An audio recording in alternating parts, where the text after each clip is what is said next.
তো ৮ই মার্চ থেকে শুরু হয়ে গেছে ঝাড়গ্রাম বইমেলা। তাই হালকাভাবে আজকে সময় করে চলে গেলাম বইমেলা দেখতে। হালকাভাবে ঢুকে পড়লাম মেলায়, এপাশ ওপাশ দেখে নিলাম।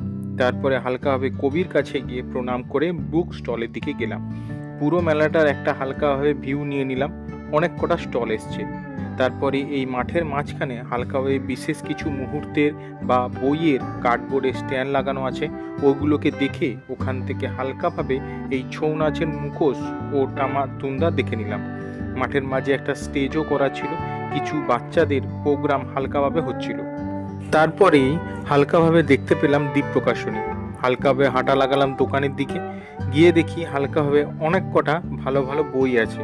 যেমন প্রথমেই দেখতে পাচ্ছ নন্টে ফন্টে, তারপরে মৃত্যু যখন দুবার আসে, ইত্যাদি ইত্যাদি। তারপরেই হালকাভাবে আনন্দ পাবলিশার্সের দিয়ে গেলাম। এই দোকানটা অন্য দোকান থেকে একটু বড়।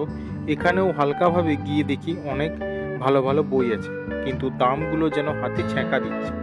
তারপরে শিশু সাহিত্য, এখানেও বাচ্চাদের ভালো ভালো অনেক বই আছে।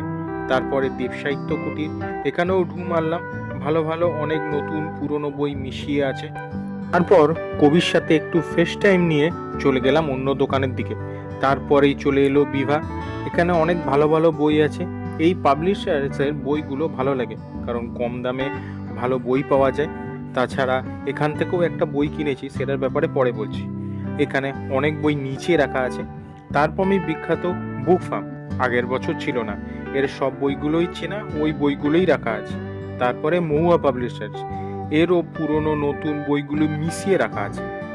তারপর পত্রভারতী, এরও নতুন পুরনো বইগুলো মিশিয়ে রাখা আছে।